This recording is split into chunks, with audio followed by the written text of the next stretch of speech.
Welcome everybody to this series, Optimyze Ed. I'm your host, Michael Roviello. I am here with Dr. Diane Grise. Diane, thank you for doing the show with us. Oh yes, thank you for having me. We really appreciate having you.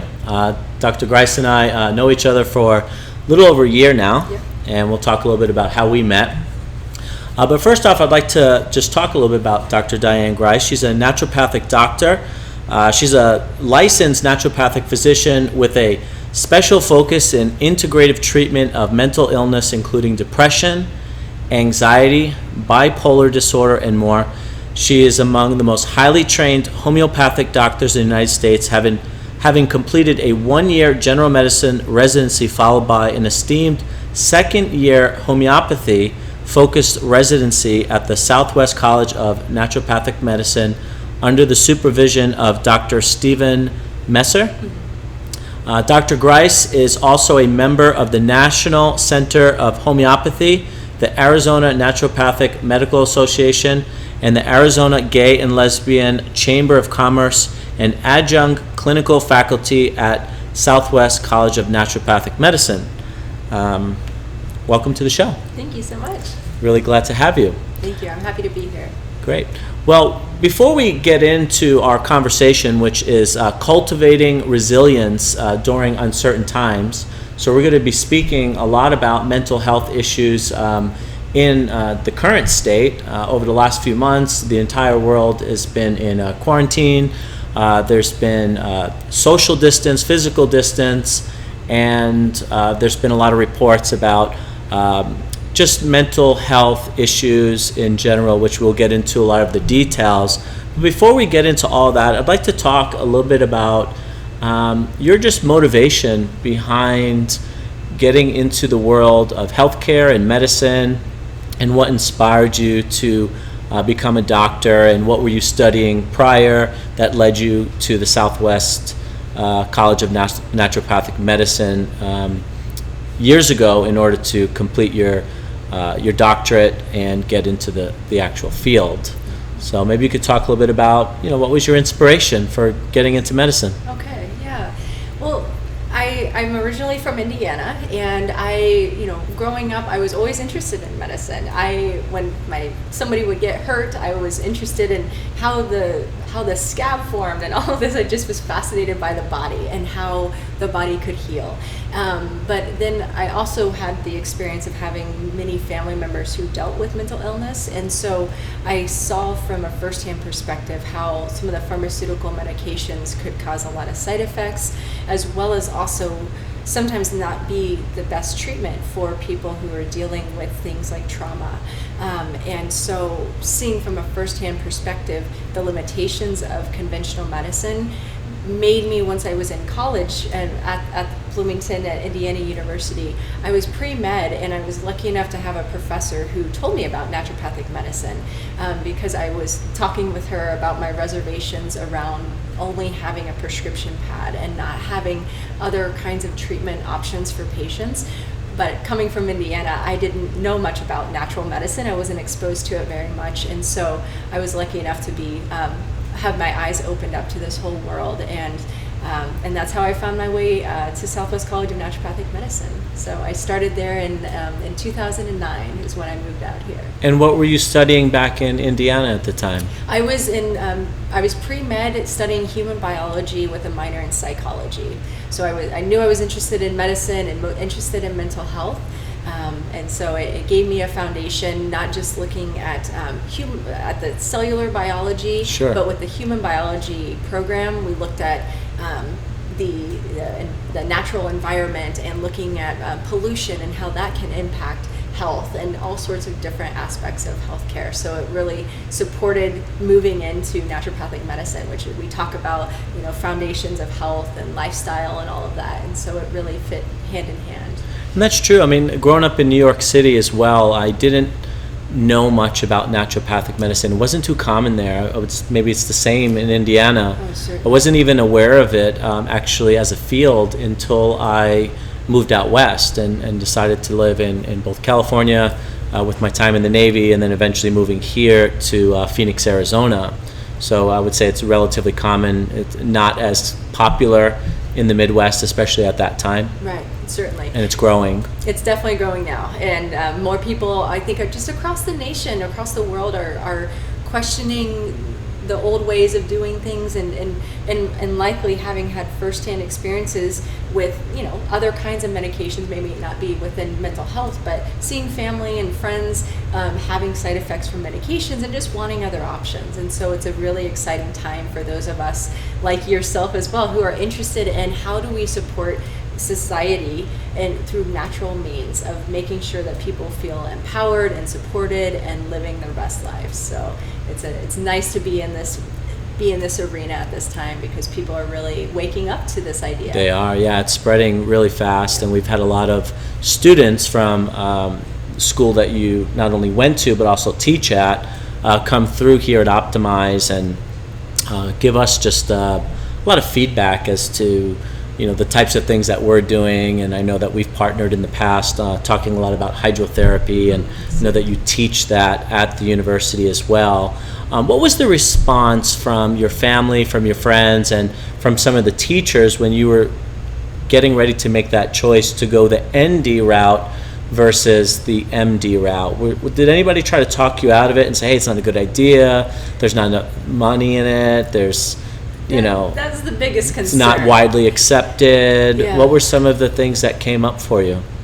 I would say overall the biggest concern was just the financial situation of naturopathic school is you know 4 years postgraduate or post-bachelor's. Yep. And you end up with a pretty similar amount of debt that you would end up with conventional medical school, but your job prospects are very different. Your That's starting right. salary is very different, etc. And so that creates a whole different kind of stress for you as a clinician to often you're an entrepreneur, you own your own clinic, versus if I had gone the DO or MD route, I would simply come to work and be paid as an employee and That's go right. home. But I own my own business, and you know do my marketing and my promoting and see patients and do administrative. So it's a different kind of work, but I enjoy it, and I wouldn't change it for the world. I feel really blessed to have found this medicine and even enjoy the entrepreneurial side of owning a business, although I'm getting into enjoying that side of it. Yeah, it's a lot of work. It's a lot the of medicine work. side is what really got me in, but I'm starting to find joy in the business side of it too. Because you got to juggle both. Yeah. Obviously treating patients, but then also getting your name out there and everything that comes along with running a business. Was your initial plan to come out here to Arizona, finish your schooling, and then back to the Midwest and open up practice there? And then the sun of Arizona just kind of has that effect. It just kind of takes you in. It's hard. It's a hard state to leave. It is, definitely. I considered that, and there's still a part of me that considers going back to Indiana at some point in some capacity. The limitation is that Indiana is an unlicensed state. So for naturopathic medicine in the United States, there's about 20 or so states right now that are licensed. And Only Arizona, 20 states. There's many that are on the books, and that, you know, as far as over the next couple of years are looking to be licensed, but fully licensed, yeah, it's started on the coast and it's moving towards the middle.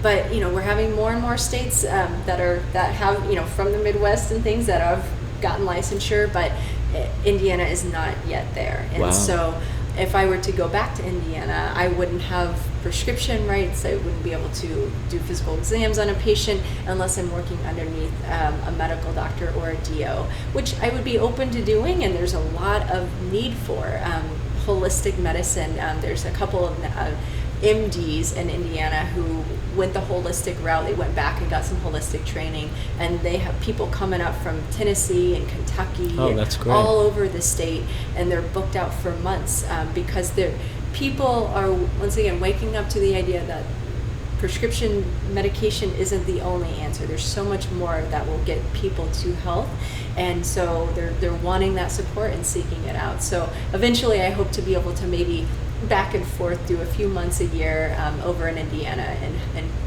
find a doctor to maybe work with. Yeah, I've noticed that actually. I've had some interactions with naturopathic medicine since I've been out here on the West Coast, and my personal experience has been way more thorough, way more educational, and it's been a lot of kind of preventative measures, which I really appreciated. And I had introduced my mom as well, because I know that you guys have a clinic there at the Naturopathic Medicine School. Mm-hmm. So I took my mom to the clinic, and she just had a really good overall experience. Especially, they sat down with her, they talked with her, they learned about her diet, they factored in so many different life kind of choices and behaviors into some of the challenges that she was having at that time. And that was the first time she's ever really experienced that. And I thought that was really unique and very necessary, because health is, we're not mechanical, we're not robots. Health is, there's a lot of different factors, our sleep and so many different things that can have an adverse, effect on our mental health, emotional health, physical health. So I really appreciated that about the process of naturopathic medicine. Now, in your bio, the word homeopathy is mentioned quite a bit, and I know you've talked to me specifically about that in the past. Maybe you can just educate us a little bit about homeopathy and what's been your experience and how that's used in your field. Okay, certainly. Well, homeopathic medicine is one of the modalities that we were trained in at naturopathic school. We were trained in acupuncture, herbal medicine, pharmaceutical medicine, physical manipulation, all sorts of different types of treatments. And homeopathy is using often toxic substances, minerals, even plant materials and animal materials and poisons in a very, very, very dilute amount to stimulate a response in the person. So this idea of, I know you're familiar with the idea of hormesis, yes, of stress, and how a little bit of stress in a controlled dose actually makes the system more resilient, more adaptable, right? And so you stress the body. You can stress the body through heat, through cold, or through what homeopathy does is through a small amount of a toxic exposure. But in a dilute way, to where it's not damaging the system, but it's enough to stimulate the body to have a response to it and to self-correct. And so homeopathy literally means like cures like. Wow. So we're trying to use a substance. So for instance, I like to use the example of coffee. So if you were to drink a pot of coffee, you would be speaking really quickly, you would feel really energized, you would feel inspired and creative and excited, and you wouldn't be able to sleep, and you'd be talking a mile a minute. And so somebody who has a condition such as ADHD could look like maybe that person that drank too much coffee. And so sometimes a case of ADHD will be treated with homeopathic coffea cruda if they have these similar symptoms and they're sleepless from excitement and from ideas and things like that, and this kind of sped up nature. And so by taking dilute amount of coffee on a regular basis, this homeopathic coffee, it pushes their body in the way that they're already kind of off balance, as if they had already drank too much. Sure. So you give a dilute amount to push the body in the direction it's already off kilter, and the body pushes back. The body self-corrects. So as opposed to something like Ritalin that suppresses hyperactivity, the homeopathy is almost pushing the hyperactivity for the body to self-balance and to recorrect. And so we can treat all sorts of back pain to sinus infections, wow, all sorts of things with different substances. And these substances have a very expected response in the organism, in the human. And so we simply match the disease state with a substance in nature that looks like that disease state. And in a very dilute way, push their body so that their body finds that homeostasis again. And it's a beautiful way to really get lasting improvement for people. So we use this for acute disease as well as chronic diseases. So rather than masking the symptoms of the issue at hand, it's about real correction, really finding that balance so that you're not on medication for extended periods of time, or in many cases forever, which is really common. I mean, I've worked with some people here who have come to Optimyze, and they were interested in learning more about natural therapies, and they had read some science on cold and hot therapy, and they were aggressively trying to come off of medications that they were on for 15 to 20 years, and they were sent down here by their doctors to try out cold water therapy as a potential alternative, and I thought that was very interesting. That's amazing. That's wonderful. I didn't expect that when we opened this place, and it's kind of been a unique happening with some of the folks showing up here using cold water and heat and other hydrotherapies, which I know you're very familiar with. So homeopathy is probably an old practice, is my guess. Yep. It sounds very old. Yeah, from the 1800s. Yeah, it started out in Germany. That's where it was first looked at.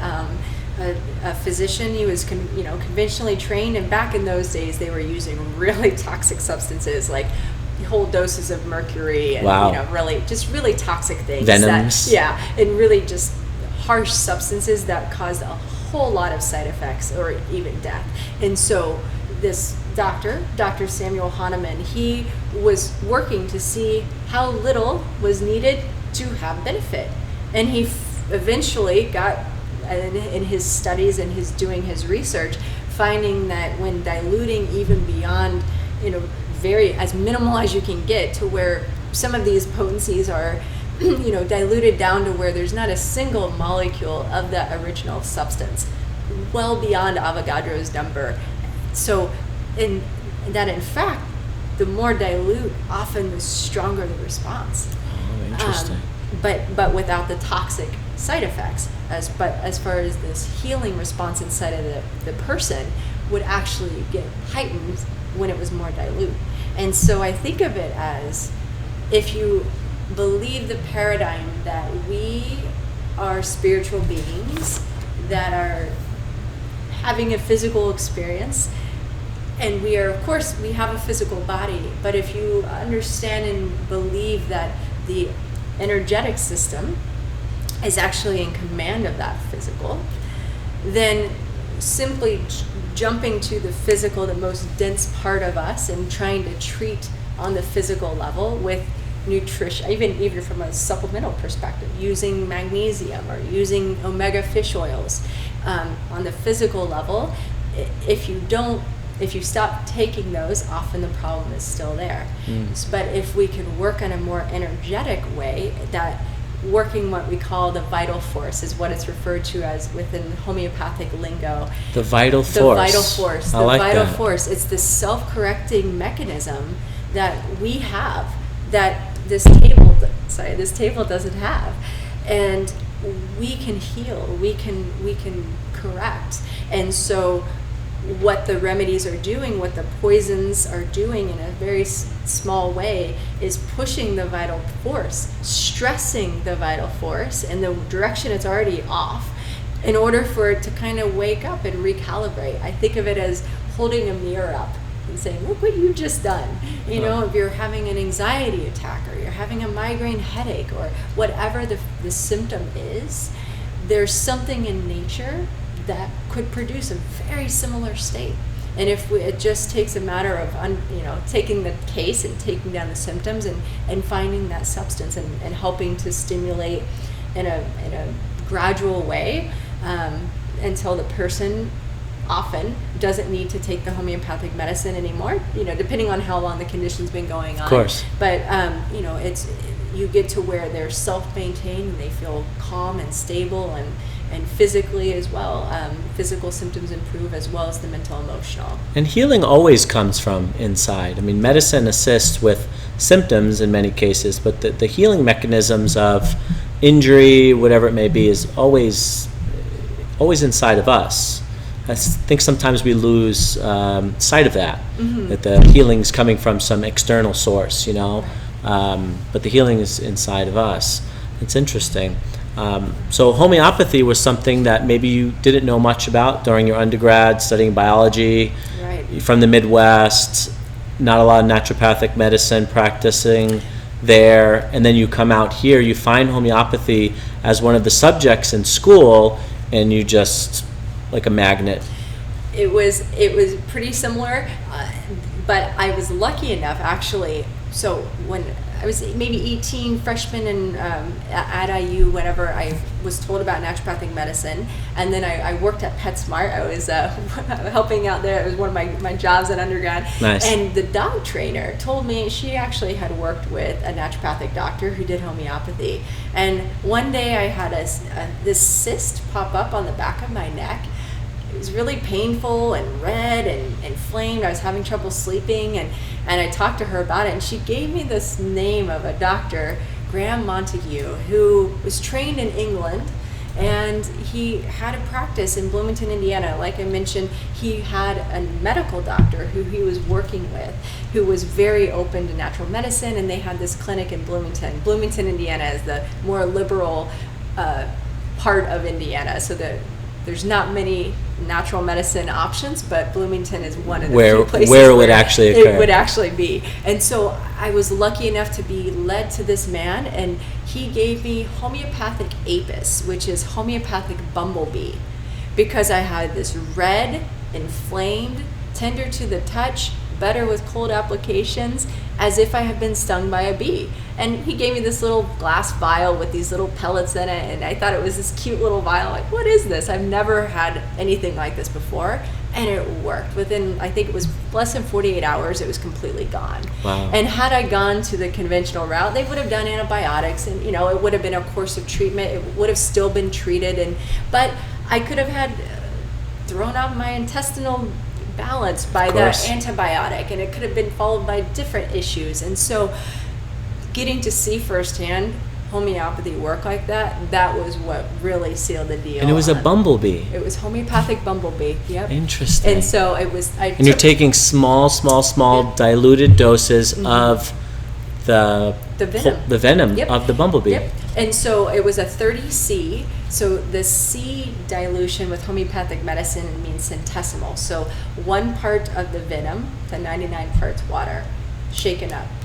1 part of that to 99 parts water, shaken up 30 times. So you can understand that what I took, there wasn't any venom in it. Small. It was the imprint of that venom that was carried through the water and then put onto the pellets. That's an interesting statement you just made there. The imprint of the venom carried through the water. Yeah.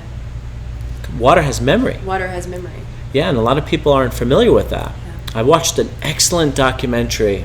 It's called The Secret of Water on Gaia. And it was, a 2-hour documentary all about the interesting phenomena of water. Mm-hmm. And they went into a lot of detail about the memory of water. So you're passing the blueprint without a high dose of the actual venom. Yeah. Wow, it's a really interesting medicine. It's a fascinating medicine, and although it was really hard for me to wrap my mind around, seeing it firsthand, I was a believer.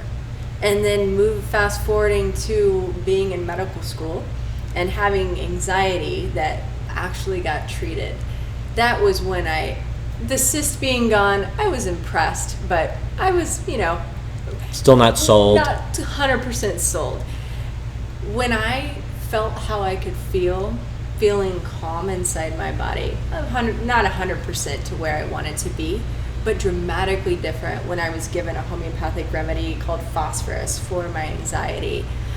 I was convinced, and at that point decided that it was what I was going to practice, because the freedom that I felt inside of myself and the peace of mind and the comfort of just being okay in my own skin, I had no idea that I could feel that. Certainly not with a $7 vial of sugar pellets, right? And so I was very impressed by it, and I was, and then as I was taking more clinic shifts focused in homeopathy because of my personal experience, getting to see it in other people working quickly and in a lasting and effectively. Way. It just is sealed the deal. So although I love acupuncture, I love nutrition, I do a lot of different modalities, homeopathy is most dear to my heart and most impressive to me. And I love the fact that it is so gentle and so whole person. So right now, an example of homeopathic need, what I have seen in my practice, a common thing that's coming up for people right now is old trauma and old grief and people being left alone with their thoughts and their past. Sure. And causing sleep disturbance. Less distractions. Yeah. Work distractions right. and if they're social distractions. And they're not able to, be busy and think about other things. A lot of people's past is coming to the surface, and people coming in with sleep disturbance, and and so they're needing homeopathic treatment often for unresolved grief that likely was there before COVID, but because of this current situation, everything is just being brought right up to the surface. And so although it's challenging for the person to feel and experience, it's exciting for me as a clinician to see them really wanting to do the work and really doing the healing that needs to be done. And it's an opportunity that nature has provided us to slow down a little bit and really be and feel and heal if we're willing. And you said a key word there that caught my attention was do the work. I love that because I also believe that if we want to go through our own healing process, whatever that may be, and the situation you used was the grief and the anxiety and the sleep disorder, you actually have to do the work. Where in many cases, medications is based on maybe masking symptoms where you feel better temporarily, but you didn't necessarily have to go through a lot of the work. And I think that's really common in our society. I see that with the type of work that I do with cold water therapy, the breathing exercises, and the time that I've spent with plant medicine. It's about going through a process and going through the work in order to come out the other end feeling more grounded, more balanced, and all of that. So I really like that. And sleep is one of those things. I don't know for all of you out there if you've ever had bouts and times in your life where you couldn't get to sleep and you had a lot of emotion, mental challenges, obstacles, too much on the mind, whether you're thinking too much about a future event or whether you're grieving and just running these programs of the past. It's torture. Sleep will get you. I mean, I remember in my worst, that was the one thing that I used to cringe, every time it was time to go to bed, because I knew it was going to be hours before I was able to fall asleep. And then you start looking at the clock and you have to be up for work, but you're losing an hour every single time, and you're going to be really groggy and all of that. You're not going to get the sleep, and that was torture. So I'm sure a lot of people in this current state right now are dealing with these sleep issues, anxiety issues. So let's talk a little bit about that. What have you seen so far during COVID? So we've been here in Arizona, just like the rest of the country, we've gone through a quarantine process as well. And many of our hiking trails, many of our parks, and of course local businesses have been closed except for businesses that they have deemed essential. So most people have been staying at home. I mean, we don't have strict orders here. People are out and about. Essentially, you can ride your bike, you could walk on the streets. I know in some other states around the country it's been a little bit more strict. So for your patients, what have you seen during this time, and what type of research and things have been brought to your attention about mental health in general during COVID-19 quarantine? Well, I think first off, it's important to acknowledge the fact that before COVID-19, this country was dealing with an epidemic of mental health and mental unwellness. And even according to the CDC, from 1999 until 2018, which is the most recent data, suicide increased by 35%, which is huge. And so we were already dealing with that as a baseline. And then we have added the financial stress of people losing jobs. Yep. The unrest of not having connection, social connection, places of worship, having schools, which for many people, many children, schools and their teachers are their hope. They're people who empower them, people who look out for them. Some children, unfortunately, have homes that are not safe and not supportive, and so the big complication of this is that people who are who live in these situations, whether they be children or adults who are experiencing violence or abuse, they are at an increased rate of it because of the lockdown. And so what you're seeing is that these rates are much higher, and then of course the abusers, if they're feeling the strain of financial stress, and many people increasing alcohol use and things like that, where we have all these various factors that compound together to contribute to more suffering and more disease. And so in my practice, I've seen one positive of this has been the fact that if they're healthy parents, they're getting an opportunity to see their children's mental health concerns that were there long ago, but now that they're home and around their kids, they're seeing it more and able to get them help.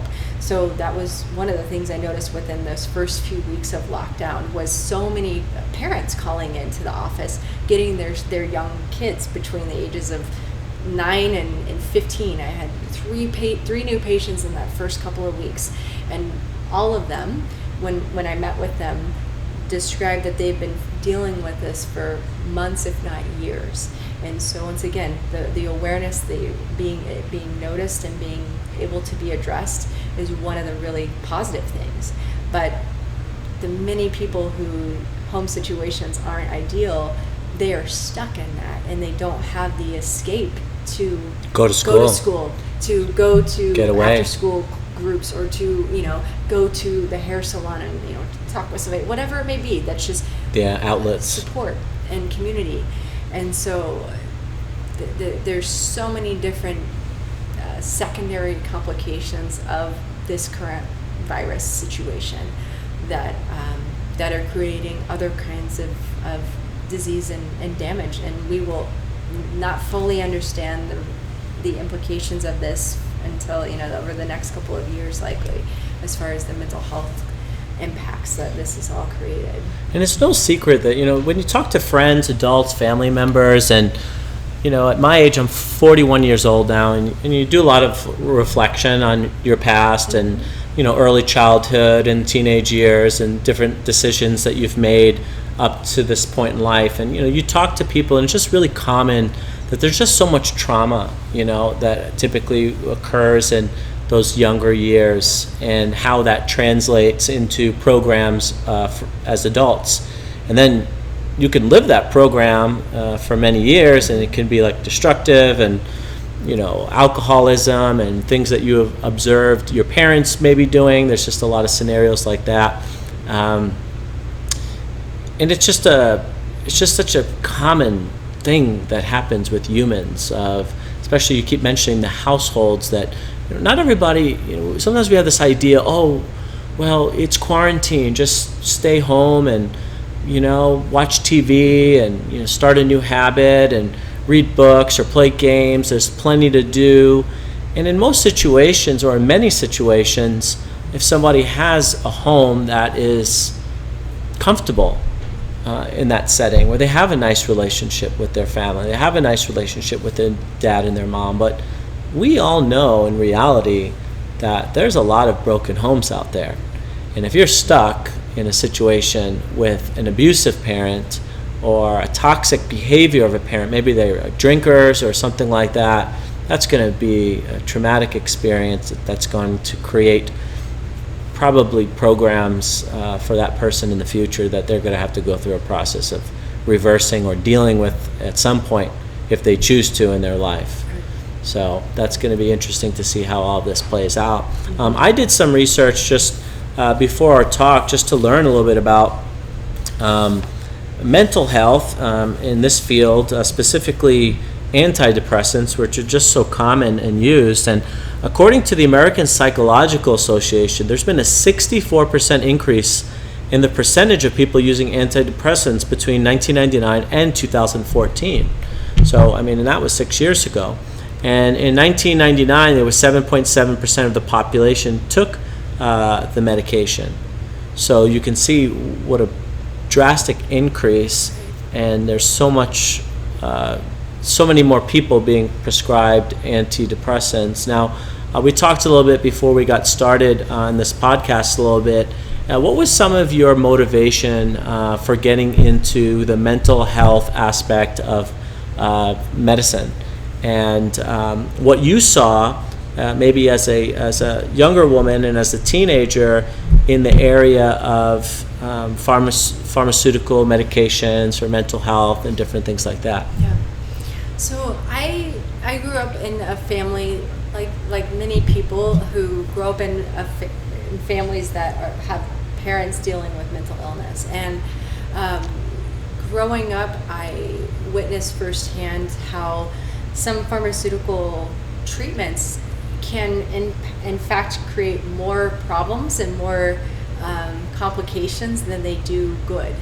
And unfortunately, I lost my father to suicide when I was 14 years old. And so, although I was interested in medicine to some degree, certainly the spark got lit at that age, and then specifically in that area of just seeing how pharmaceuticals, in my mind, he was put on a antidepressant 2 weeks prior, a new antidepressant. And this was back in 2001, before there were a lot of warnings about the fact that a lot of antidepressants will acutely increase risk of suicide when it's first being administered. And so luckily now they make those warnings, but regardless, back then, of course, experiencing that firsthand, it was just, I wanted another way, and I wish that there had been another way for him. And for other family members who I have lost to suicide after that, and so I found this passion, and I had this drive to want to find other ways, and I also I knew that there was a need, and so it just has led me to this path, and getting to work with people who are dealing with anxiety and self-esteem issues. Working with them at any age, of course, is wonderful. But if I can work with somebody in their teens and shift that trajectory, shift that internal dialogue of how they think about themselves and they talk to themselves, we can just shift the whole experience. But I work with people in their 60s and 70s who are ready to deal with their childhood trauma. So it's never too late. Never too late. I love that message. It's never too late, and many of us, like you said, we could take it to our grave. We could get through life, have these patterns and have these dysfunctional ways of holding relationships or talking to ourselves, and we can make it to 80, 90 years old, and or we can choose to acknowledge that maybe this way of being isn't the healthiest way, and we can give ourselves permission to look at our past and look at ourselves and reevaluate how we want to be, and it can be an opportunity to really reframe and shift how we feel, because how we talk to ourselves dictates how our interactions are, and therefore what comes into our life or not. And if we're really fear-based, or we're feeling inadequate, or we're not going to have the life that we could have. And so I find it feels like my purpose in life to try and inspire and try and help correct. And the dysfunctional pattern that people are going down, to try and push them in a different way and help to try and inspire them to believe that there could be a different experience for how they feel within themselves. We can't change their past. No. You can't change their trauma, but everybody has trauma. We all It do. doesn't matter if your parents were alcoholics or if they were overprotective or absent. Yeah. There's so They all much, show up in different ways. And then we compensate based on that. And then we create suffering in our life, in our adult life. And so as adults, we are given this opportunity to parent ourselves. I have this conversation with people all the time that we didn't get to choose our parents. Well, that's debatable on a soul level, but we came into this life and we were given circumstances, and we can choose to really look at it and to find opportunity for growth and find empowerment through the struggles. But it's about reframing and shifting and evaluating our history. And then once again, just deciding if that false belief that came from childhood is truth or not. And often how we think about ourselves as being inadequate or unlovable or undeserving or whatever it may be, it's not true. But somewhere along the way, we believed it was true. And even if you're 40 years old, 12-year-old you that felt that way is still inside of you. Still there. And so you got to acknowledge that and be willing to go back and be willing to explore that. And that's, things like therapy, and my favorite type of therapy, EMDR, eye movement desensitization and reprogramming, is a way to work on, specifically with PTSD, to reframe some of this trauma and these false beliefs and things. But there's many different techniques that can help to clear some of this.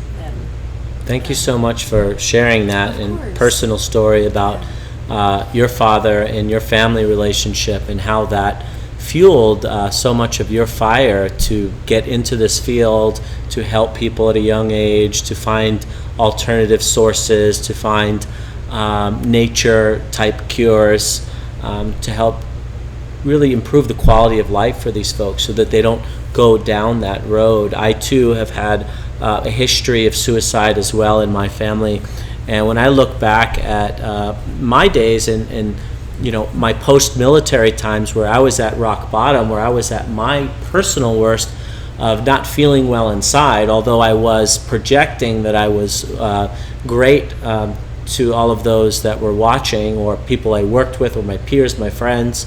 Everybody said, "Oh, Mike has his shit together," but inside I was suffering, and I went through a lot of traditional Western medicine type of models to find solutions, which was mainly pharmaceutical intervention. I noticed when I had my turning point and I started to turn the corner and find some internal peace, was when I made the realization that I have a lot of unresolved stuff. There's a lot of stuff that's unresolved in my life that's hanging out there that I haven't dealt with emotionally. I didn't want to feel it, so I numbed it, right? I numbed it, whether it was pain medications or alcohol. I didn't want to deal with it. It's just like, maybe we'll get to that later, but not right now. And then certain things would trigger me. It would come to the surface, kind of like we're talking about now with the COVID and the quarantine and the people at home that are having these same scenarios. I don't want to deal with it. I don't want to feel that. I'm going to find a way to numb that, and whether that be through drugs, whether that be through alcohol, whether that be through prescription medication. Not to say that's the only way to numb things. I think I was a busybody at work as well. I was always busy. I was juggling multiple hats all the time. And I did that because I wasn't ready to be with myself. If you put me in a room, no distractions at that time, no music, no television, and told me just sit with yourself, be with yourself for a few hours, I probably would have went nuts, because I wasn't used to that. I always had some sort of distraction. And I not to say that I'm healed from that behavior. That behavior actually still exists in me, and I find myself doing it sometimes. And I've created at least an awareness, and I've worked through a lot of that over the years, that when it comes to the surface, I say, oh, you're doing that thing again. You're trying to distract yourself from dealing with whatever's unresolved in your life, you know. And that awareness has helped me personally to not follow the same pattern, take corrective action, take a different path, create a new habit, a new ritual, a new routine, and incorporate some sort of discipline in my life that I was lacking. But I didn't have that awareness for many years, so I'm glad that you were able to bring that up and talking about the situation at hand right now. So there's a lot of conversation that I've just seen, anecdotal. I don't have any data to talk about suicide going up that you had mentioned. I've seen just news stories on domestic violence is up in this situation. I think it's safe to say that things like depression and anxiety are going to be rampant because there's so much uncertainty in the air, like what's going to happen, what's next, the job situation, and not even the job too. The other thing I thought that must be so stressful for parents out there, as people are starting to go back to work, but their kids are not in school. So how do I go back to work, to my job, to pay the bills, to pay the mortgage? Many people have been able to put their mortgages and credit cards on like a freeze, temporary freeze. But what that means is in a few months, you have to pay that all back, typically lump sum, which is very hard for people to do. And the kids are at home, and who are you going to have come into your house to watch your kids with all of the fear that's out there regarding COVID and who's infected and who's not and who's been tested and who's not. So that's just, you know, I just feel anxious just thinking about that for them. Right. So there's just a host of different issues. What are some of the things that you've seen or you've heard or maybe research that you've been able to sort through regarding anxiety, depression, domestic violence? Just say increase overall in all areas? Well, it's interesting actually. A lot of the police departments in many cities actually have had less reporting of domestic violence, but they do not believe that is representative of what's happening. Sure. In fact, they believe that it's an example of the fact that the lockdown keeps people from being able to seek help. That's right. And the same thing with Child Protective Services as far as child abuse. Reports in many places are low. Not but going it's to the because homes. They're not going to school. They're not out in the public where people could see signs of abuse that then can be reported. And so that it's interesting that a lot of places are seeing less numbers, but it's definitely not what's happening. And as far as the anxiety and depression, I was just looking earlier today, Express Scripts, which is a big mail order kind of prescription service. They just released some numbers over the last couple of months. Both antidepressants and benzodiazepines used for anxiety and sleep disorders have been prescribed way more over the last couple of months, anywhere from like 20 to 30% increase. So increase in sales, in prescription. sales, exactly. And so you're seeing that, I mean, from one perspective, people are seeking help for their stress, but these medications, as we're talking about, are really suppressive, symptom-based, and so if what's coming up is trauma and that needs to be felt and dealt with, as well as just the fears and the uncertainties of this situation, it's reasonable and normal to have some anxiety and some uncertainty come up, and some some emotional symptoms that should be felt and should be explored. Now, of course, the severity of it is where you shift from being able to self-maintain and self-treat versus needing to have more intensive treatment. So I'm not saying that there's never a time or a place for medication, because there is.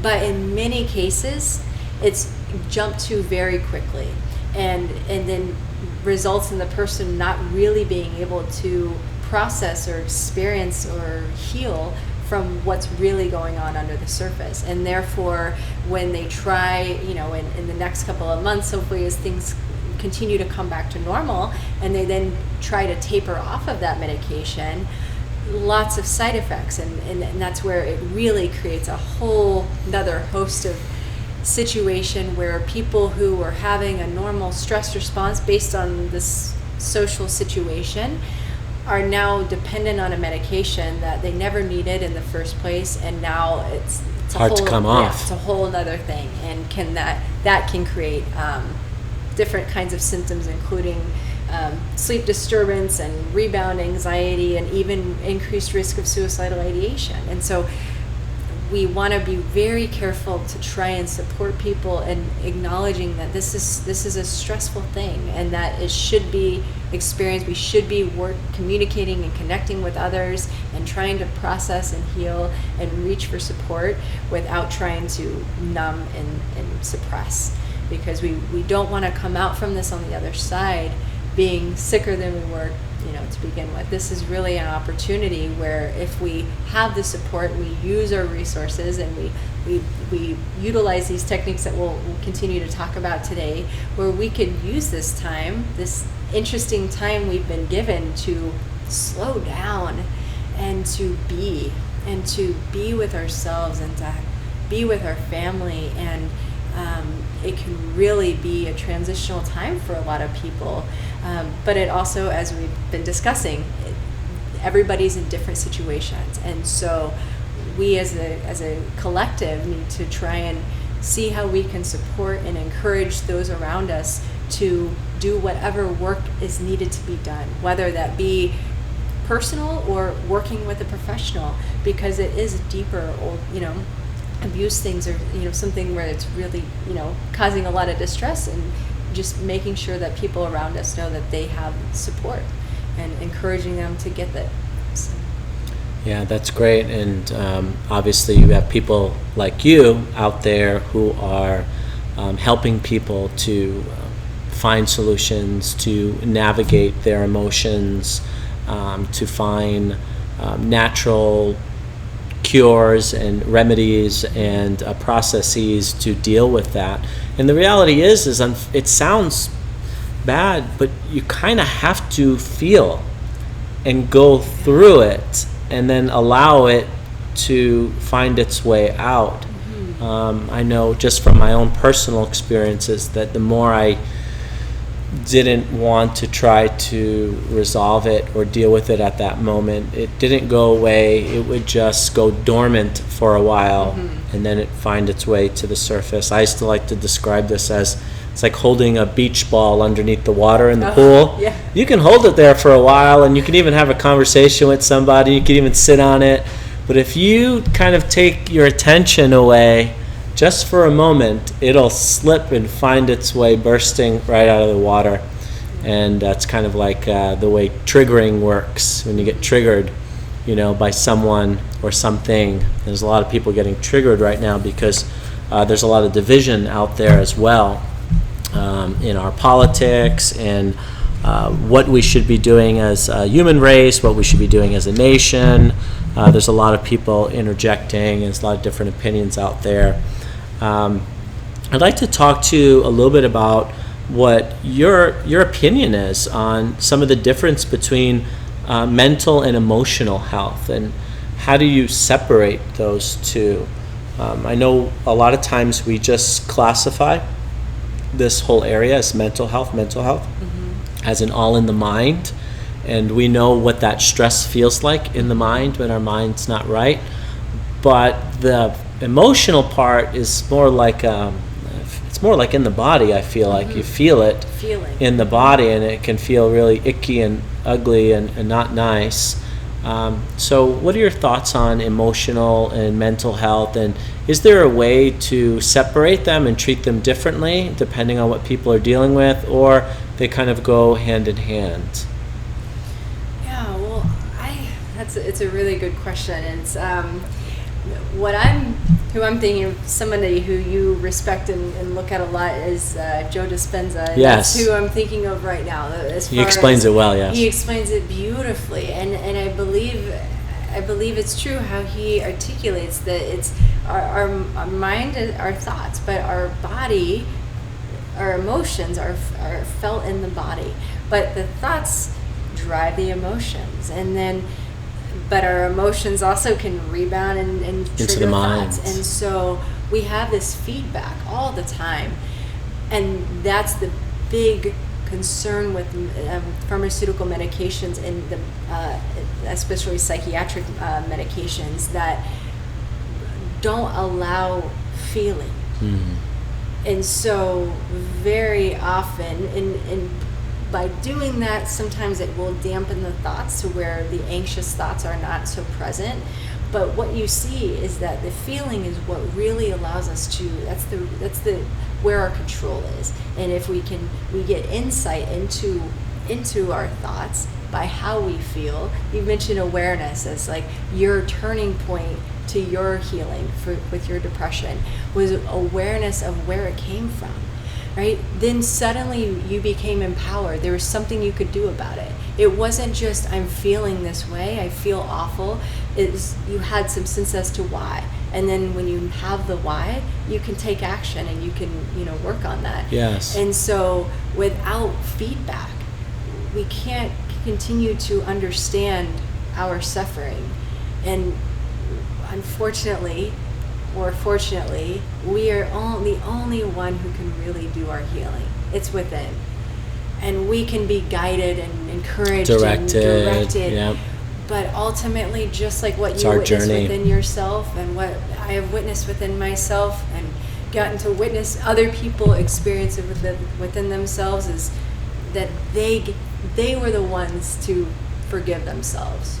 They were the ones who had to forgive that other person, or to forgive their past, or whatever it is. And so all of us, our job is to just try and encourage and support others in seeing the light in other people.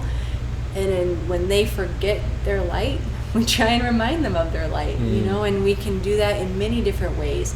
And sometimes that's just simply showing up and holding space and letting them be sad and not trying to fix it, and just letting them emote and process. And being there for them. Yep, exactly. Yeah. I have a tendency when people come to me with problems, I take it as, oh, you're asking me to solve your problem. And I'm very much can be rooted in my mind. Okay. But yeah, you're right. You just need to hold space and allow people to just go through their process, maybe complain, whatever that may be. Right. And just maybe need to see it for themselves. That's really important. So thank you for explaining that. Yeah. And I think that is important, and it's something to really be aware of with a lot of the pharmaceuticals that are used for treating of mental health, that there are other ways to do things. The United States is one of the wealthiest countries in the world, if not the wealthiest country in the world, with opportunities and comforts that humanity has really never seen before. I mean, we have so much comfort in this country. It's just everywhere. I mean, we have heaters in our house if it's too cold. We have air conditioning units if it's too hot. We have 24-hour access to food and drive-thrus and refrigerators and all of those things that are we take for granted, and people are like, well, yeah, everybody has that. Well, it's actually not the case. I've spent time in South America and Iquitos, Peru, and different places like that, and they definitely don't have the same comforts as we do. So why do you think we have so many mental health issues? I mean, we're supposed to be comfortable. We have money. We have opportunity. You can do anything in this country. You can be who you want to be.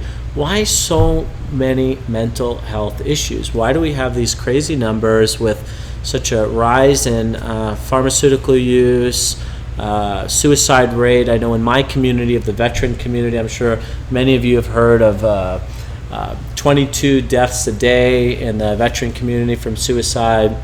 And that's just one collection of the community. There's many communities out there. We've heard a lot about teenagers and suicide in high school in the younger years, and the kind of bullying movement. Why so many health issues? What have you gathered just from your time in this, your professional experience working with people, and share your own views on what might be happening? And maybe after that we'll talk a little about, well, what can we do? What are some solutions that are simple and easy that we have access to? Certainly. Well, if we're talking about resiliency tonight, and how do we cultivate resiliency? And a definition that I love of resiliency, being resilient, is the ability to maintain one's original form when stretched, bent, or compressed. Nice. So that's often talking about a substance, something that's not living is resilient. It's elastic, it's pliable, flexible. But I love that, because when you're bent or you're compressed or you're stretched, can you come back to form? Can you maintain your shape? Can you maintain your sense of self? And how we maintain from a physiological perspective, we call that homeostasis. How do we this baseline that balance? It's the balanced state. Yeah, you're not too hot, not too cold, not too alkaline, not too acidic. Everything is balanced within us.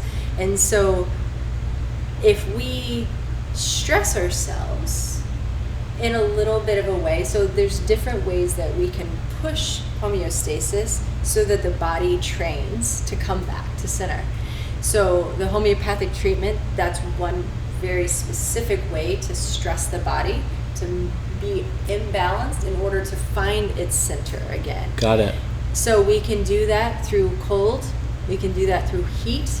And so what we're lacking is stress, but stress in a controlled different way. Stress. Controlled stress. And that is the opportunity to not be comfortable, which is doing the work. Talk about mental, emotional. Nobody. Who wants to do that? Who wants to go back to their past and figure out and understand and make sense of where their poor sense of self came from? Sure. It's not easy. It's not fun. It's not elegant. It's not elegant, that's for sure.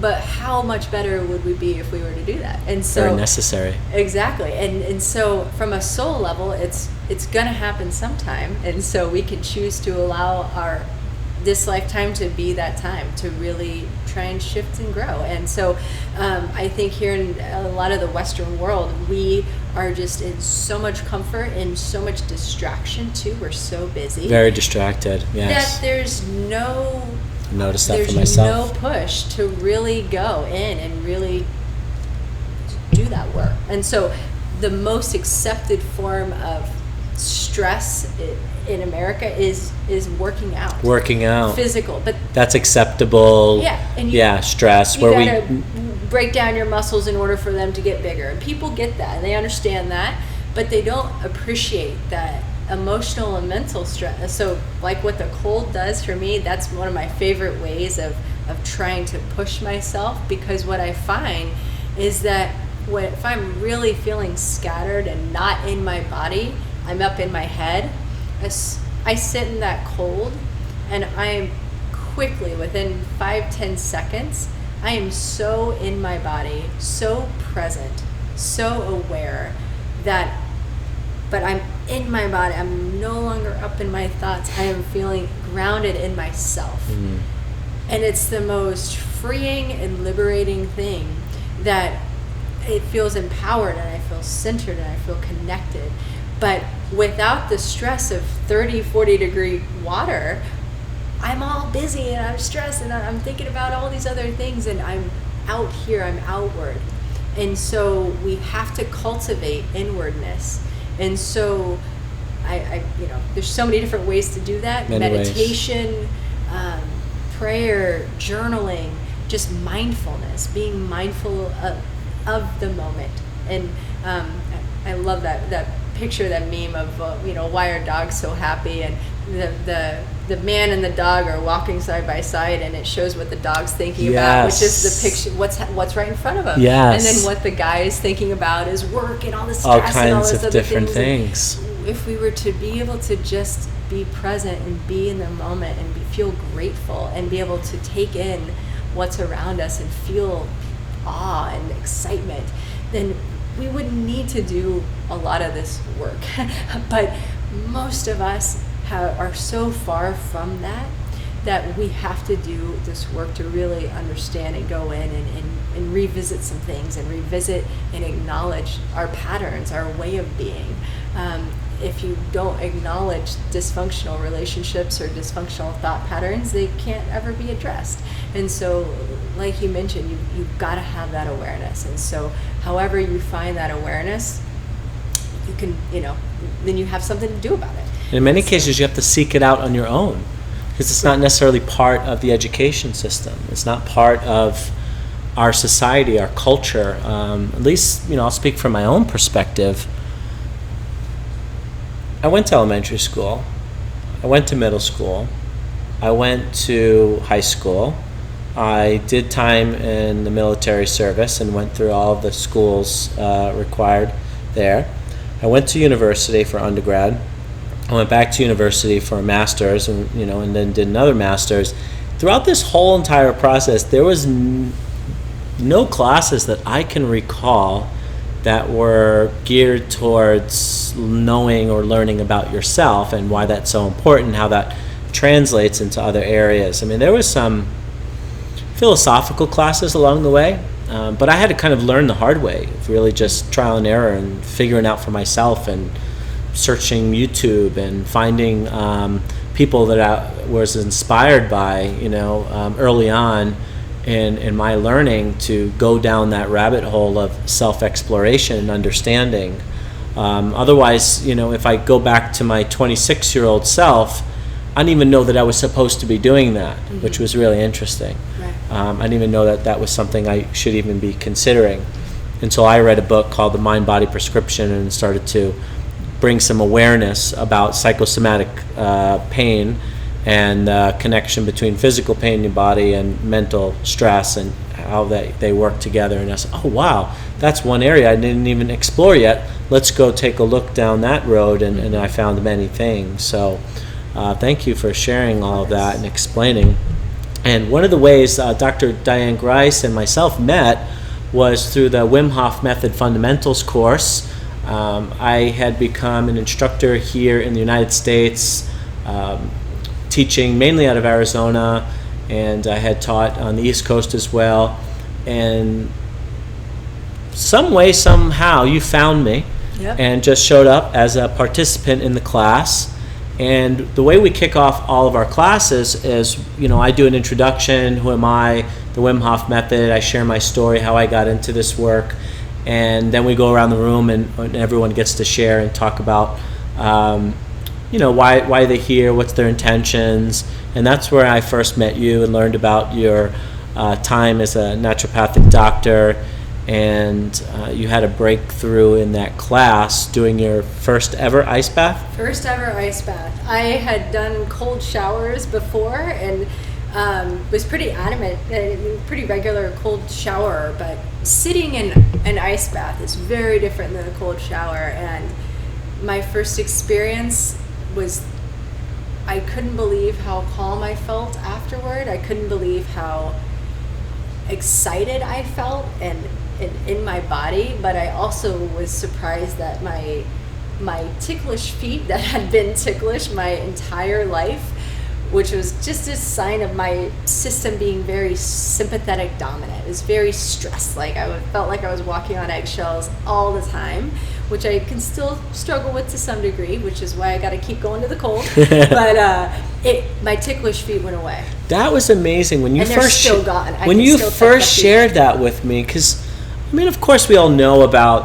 I guess when I think about it, when was I my most ticklish? Maybe when I was a kid, scratching your belly or something, you'd laugh.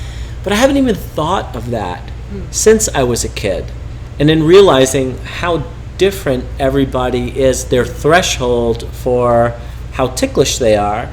And then you explained in such a graceful and great way the connection between being ticklish and being kind of like a high sympathetic tone. Yes, you're in the fight or flight kind of mode. Yeah, ticklish shouldn't feel You're like either I'm going to being hit you for attacked. tickling me, or I'm going to run away from the Right. situation. But when that's really strong and you're in that state, which I was in a high anxiety state, I was not in a very balanced state when I met you, and it was amazing. I did not expect that. My whole life I had, let alone not letting other people be able to touch my feet, but I couldn't even touch my own feet Wow. without feeling stressed. And that first ice bath, it was gone. And then many other things changed too. My resting heart rate came down from being in the mid to high 90s into the 70s now. Wow, that's a big difference. It's a huge sign of the sympathetic nervous system being in command. I was always feeling like I was running from a bear, running from the next threat. And I also needed to just give myself permission to do some healing work around some childhood issues and things like that. And so the ice baths really was kind of really pushed me in the healing direction, but I've been doing other things along to help support that. And I feel like me going inside of myself and connecting with myself while in the cold really gave me permission to take more action later, because you have to feel deserving of the work to do the work. You have to feel deserving of healthy nutrition to make the effort to cook for yourself.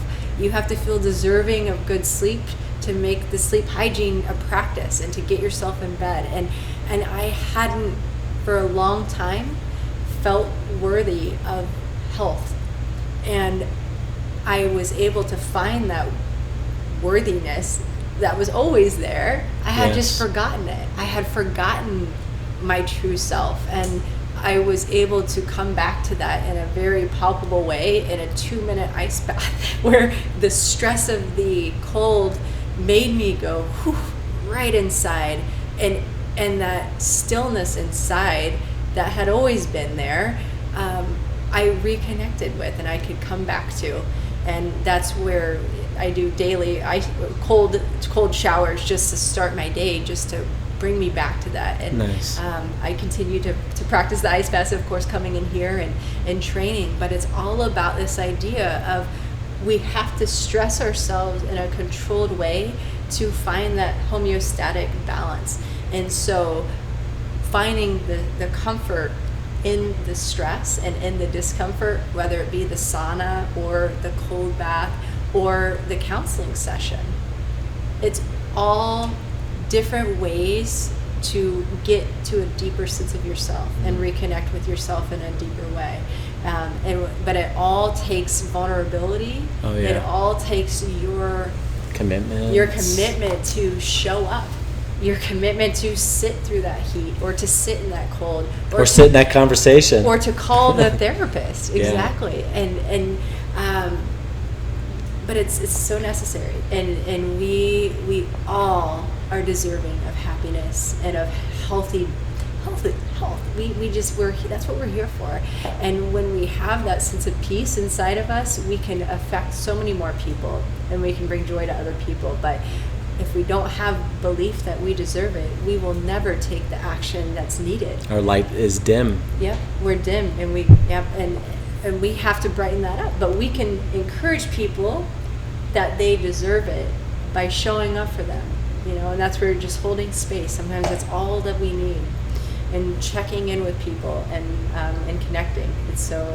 Checking in goes a long way. Oh, I'm kind of old school. I like to call people. I know in today's day that's like a weird thing. We live in a world of text messaging, and there's just so many ways you can get a hold of people today. It's actually quite obnoxious if you think about it. I know I manage 3 different email accounts. I have an Instagram Messenger, Facebook Messenger, your regular text messages, and WhatsApp. There's so many ways. Yep. And you're getting communication through so many different avenues, but I'm still old school. If I'm thinking about someone, I like to call them and just chit chat, and that's just normal behavior for me. And I've gotten a lot of feedback, over the years that, Mike, I like when you call. I like just talking about life and different things like that. So yeah, reaching out goes a long way, and it's important. I like when people call me and check in, because you can't really express yourself so well, in a text messages. So thank you for sharing that as well. And I have I'd like to shift gears and talk a little bit about, for everyone watching this podcast. First off, we really appreciate you. Thank you so much for tuning in and connecting with us, listening to our conversation about mental health. But let's talk about solutions. What can people do at home today that are feeling anxious, feeling depressed? They're in uncertainty. They're maybe spending too much time in the mind, thinking about the future uncertainty, which is driving, the stress levels up, that chronic stress that's not good for us, or maybe they're thinking too much about their past. What are some things that you can share that we can start doing today, or maybe stop doing, that we need to start doing and stop doing, that can be helpful? Certainly. The first thing that comes to my mind is eating good food. This is necessary for the physical health as well as the emotional health, because all of our neurotransmitters come from amino acids, from proteins. And so if we don't have the building blocks to make proper neurotransmitters, we're fighting an uphill battle. But those building blocks occur through nutrition. So although it affects how we think and feel, it's the physical body that is the treatment, and from that perspective. So that's first base. Clean up our diet. Making sure we have adequate protein, healthy fats, and then the biggest thing, broad fruits and vegetables. As much color as possible. Color's important. Antioxidant, yes. Yeah. The blues and the purples and the greens and the variety. They all have different types of properties to them, different colors of vegetables. Yes. But the variety is really key to give us antioxidants to keep inflammation down.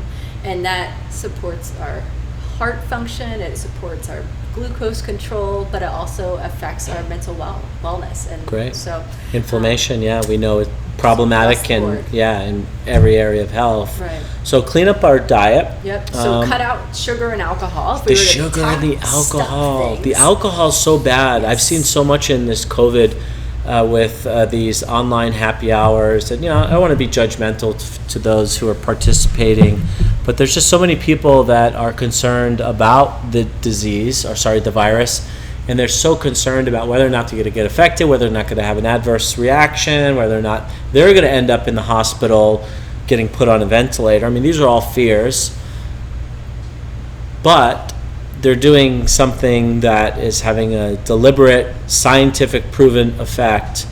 It's in research to show that the high alcohol consumption really knocks the immune system down. So finding a way to find your way out of drinking, especially during this time. Yeah. So nutrition, stay away from sugar, stay away from alcohol. Mm-hmm. What other suggestions? Well, vitamin D is one thing that we know is so much research coming out. It's great. Really supported. As well as vitamin C. There's a lot of nutrition-specific nutrients that are really important right now that will improve your immune system, and that you can be feeling proactive, feeling empowered about what you're doing versus feeling apprehensive and like you're a victim of the virus. It's really important to feel like you're doing things that are preventing it from happening and building up your ability to fight it off if you were to get it. And so by taking action, like being aware of how you're eating and making those necessary changes, and then getting out into the sunlight is really helpful to get vitamin D, but also finding out what your status is. So getting a blood test to see where your vitamin D level is really helpful and really simple, and many people are deficient. And so common. But depending on how deficient you are, you might need to take 5,000 units per day, or you might need 10,000 units per day. And so it's really ideal to have that blood test done to see where D3 level is, and then to supplement with D3 versus D2, which is the active form of vitamin D. So it's ideally, you get sun exposure, natural vitamin D, but for many people, that's not going to be likely enough to boost their levels up in a quick way. So need some supplementation. So they will likely take some supplementation as well. So that can be helpful, vitamin D for immune, but also for mood. So if your vitamin D is low, you're likely going to be hit in both areas. So why not check your status and make sure you're supported so that your ideal immune response, but also supported emotionally and mentally. And I mean, look, what a metaphor. The sun, the giver of life. Yeah. Our cells need sunlight. Yep. You know, here at Optimyze, we have a red light therapy device, and a lot of people come in and use that. But we just look at health in general. The sun just gives so much. And vitamin D, coming from UV, converting into an actual hormone that has very lasting and very impactful effects on immune health. And for the people out there, I mean, a very quick and easy Google search, you can find so many correlations now between vitamin D deficiency and people having adverse reactions to COVID-19. I just listened to a podcast earlier today with Joe Rogan and Dr. Rhonda Patrick, who went into all of the science, the statistics, and what they're finding both here in the United States and Sweden and other places around the world, both Indonesia and other countries, talking about this large majority of people in hospitals having adverse reaction to COVID-19, problematic reaction that you hear about that you don't want, or anybody that you know, that's for sure, being extremely vitamin D deficient. So it's a simple, easy, cost-effective. Testing is easy, and then also supplementation, and go out into the sun. Yep, going out into the sun. Go outside, feel the sun, let it hit you. Yep. Like, let nature do its job. So I like that. So we have vitamin D, sunlight. We talked about food, diet, cleaning up your diet. Any other things that really stand out as like important pieces? What about sleep? Sleep is huge. Blue light. Sleep is when our brain gets washed with cerebral spinal fluid, where all the gum and buildup and things like that just gets flushed away. We want to have that. We need to have it every night, and we need adequate, proper amount of it. And so for a lot of people, if they're not getting into deep REM sleep, but they're kind of on the surface and they're just kind of in and out, their stress response is going to be much worse the next day, the next several days, because they haven't been able to recover and right. Heal up. And so you can get away with a night every once in a while of bad sleep, but it's when it's consistent, when that's the norm. Yeah, no, that's a problem. You're fighting an uphill battle for sanity, because your brain needs time to turn off. It has to. And so when sleep disturbance is prolonged, we could develop psychosis, where people were seeing things and hearing things. It creates a lot of problems, and it's we've got to turn off. We've got to rest. We've got to be able to heal, and so that's something that has to happen. And for many people, it's their busy mind that keeps them from being able to fall asleep. Yes. So that's where once again, just acknowledging the need to really understand and explore if there are things that need to be dealt with, rather through therapy, counseling, or simply internal work and processing, journaling, or whatever it may be. So many different techniques to get there, but if that's what's coming up, getting it out on paper often is one way for people to, if their thoughts are really rapid, to getting on a journal, try not to put on too much light, but just getting it down. Sometimes it's people thinking about their to-do list, what they got going on. All right, put it down on paper and get it out. And then sometimes that's all they need, and they can feel so much better. And then the next 10 minutes, they're asleep. So that's one technique to try. But of course, for some people, that's not enough. And so there's nutrition that can be helpful to help calm the mind. Things like zinc, really calming, and also helpful for the immune system. So once again, trying to think about how we can support our bodies physically and emotionally. So vitamin D is a double whammy.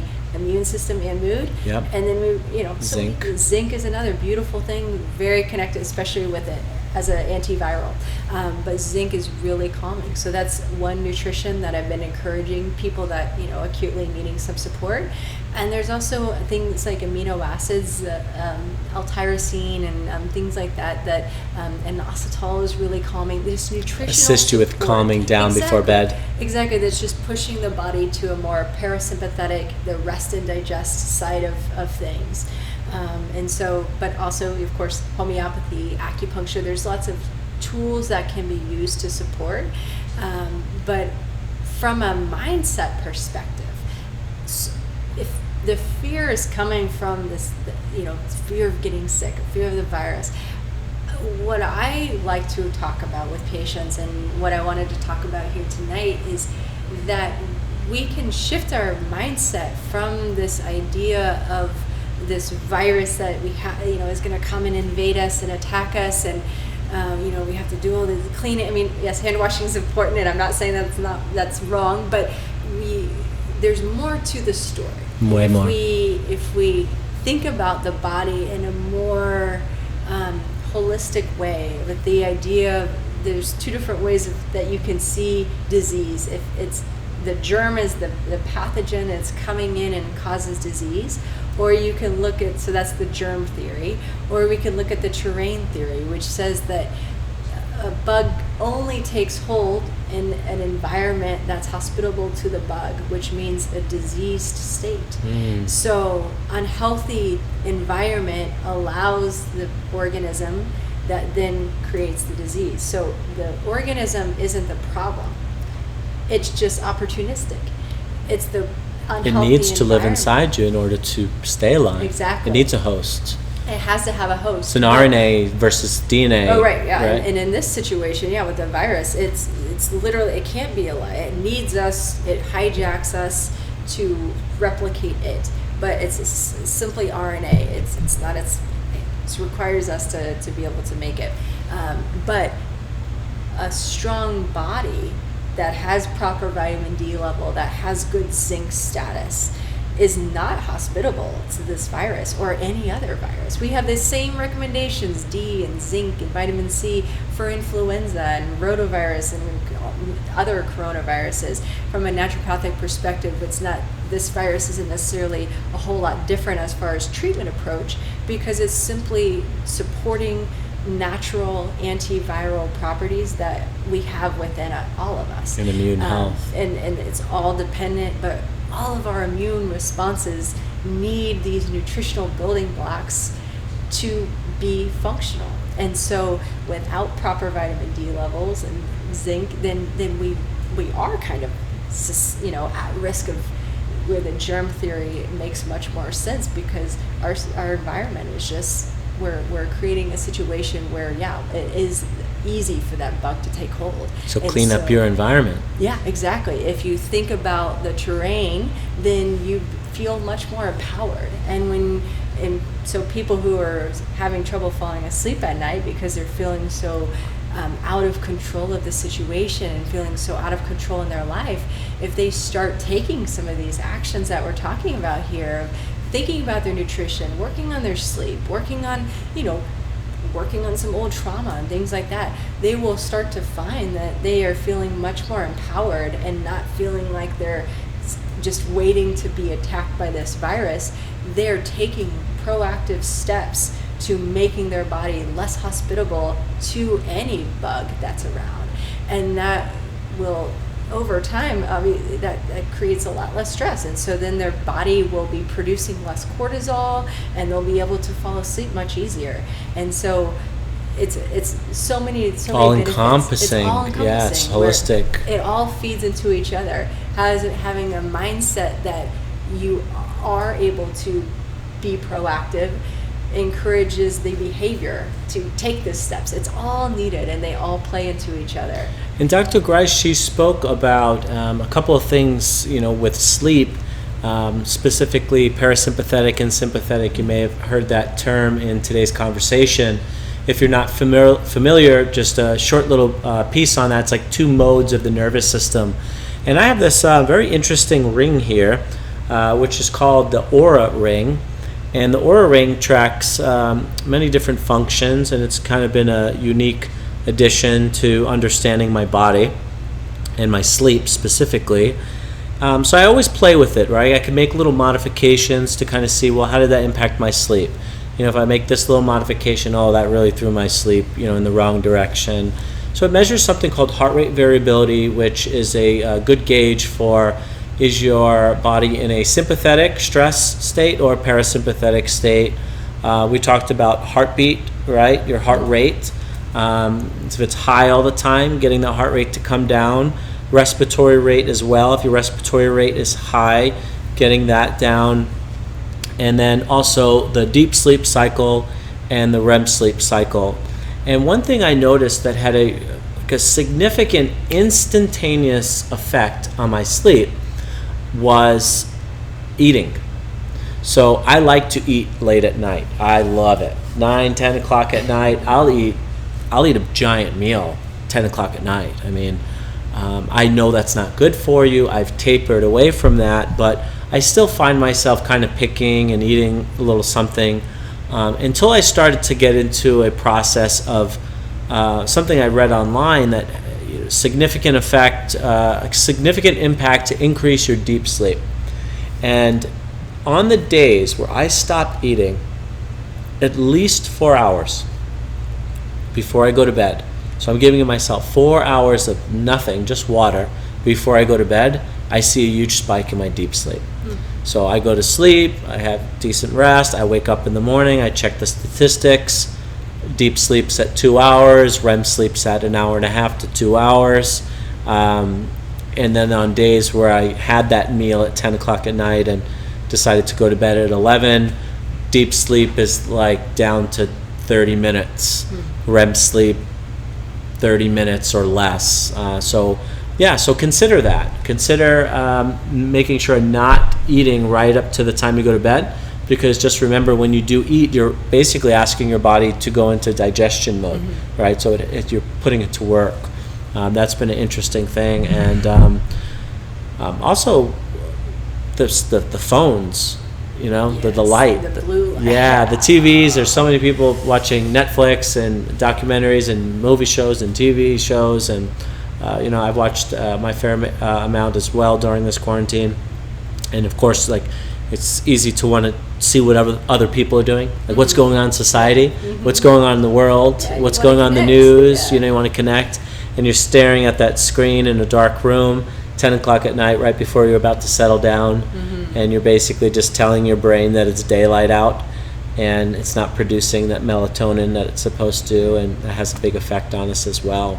So those are like two simple things that I've done that really have personally helped me, which is cutting out the food at least 3 to 4 hours before I go to bed, and then either wearing the blue light blocking glasses if I am going to be on the computer or television late at night, or just doing my very best to stay away from it.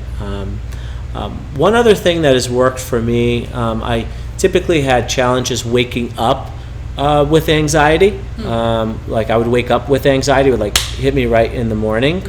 And that's something that I lived with for many years.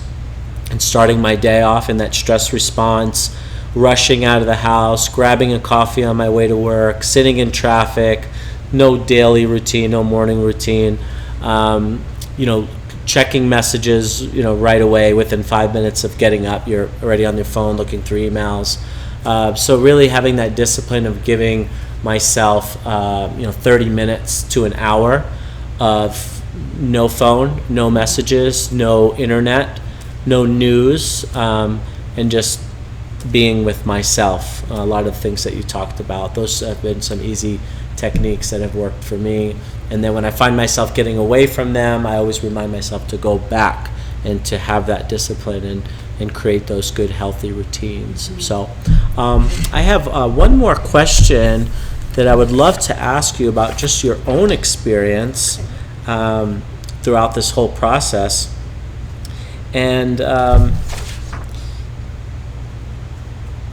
what is one thing that you learned about yourself during this process, quarantine, physical and social distance that you've had to do living here in Arizona. What's one thing that you've learned about yourself during this pandemic so far, which, by the way, it's not over. Right. It's still happening. It is still happening. Yeah. That's a really good question. Well, I think the most obvious thing that I learned was that I was really used to being busy. And that although I practice what I preach in some areas, I wasn't in a lot. And it became very apparent whenever I had, like we're talking about here, I'm not excluding myself from, and I'm sure yourself as well, that you're alone with yourself, you're alone with your thoughts, and so all of us had that experience. And so to be fully transparent, I had taken a bit of a break from counseling and doing some of my work that I needed Self-work. to do. And because I was too busy, I was working, I was teaching, I was, and taking care of other people's well-being. And so that was one thing, one awareness I had, was that there was still more work to be done.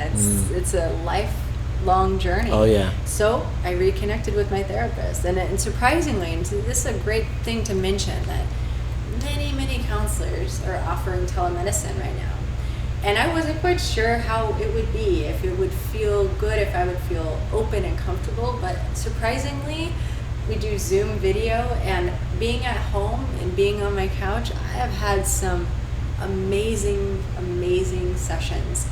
And I've been doing some really beautiful work that had needed to be done. And, like all of us, it was there all along, and it was just, but I was given some time. We were all given some time. And it was very apparent that stuff wasn't going anywhere, and I can take this opportunity to do some work. And so that was one thing that I wasn't quite planning.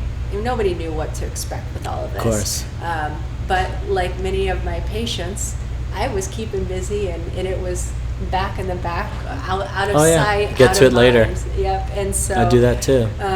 Don't we all? Yeah, this is a very personal talk. I'm sharing things, kind of, you got to walk the walk, and so that's one thing that I am grateful for, what has happened, and in the fact that I have come back to this practice of talking to other people, talking to other professionals about, when we try and take care of other people, we're able to put our needs in the back, but we can't pour from an empty cup.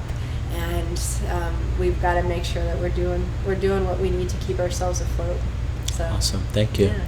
And that's what makes Dr. Diane Grise so great, is her ability to be vulnerable and human and connect. We've worked together quite a bit. She's been in multiple workshops that we've had around the Phoenix Valley. We right before all this COVID-19 started, we co-facilitated Fundamentals, Wim Hof Method Fundamentals course at Southwest College of Naturopathic Medicine. I always get it confused. SCNM, which was awesome. We did that for the students that are going through the program, where Dr. Grise also teaches, which was just a great opportunity. And we have some more workshops to do in the future. And I just want to thank you so much for all the work that you do, and all of the great information and understanding that you provide here at Optimyze. Dr. Grise has been extremely helpful in helping Jesse and I, both the founders here at Optimyze, with a lot of the good science and protocols of our hydrotherapy sessions, and also our sauna sessions, and also just turned out to be just a good friend. So I really appreciate you. Oh, I appreciate you too. Thank you so much for being here today and sharing, and giving us so many different things to think about. And hopefully this message was inspiring for you to take action and know yourself even better. And that unfortunately there's really no easy road. It's something that we all go through.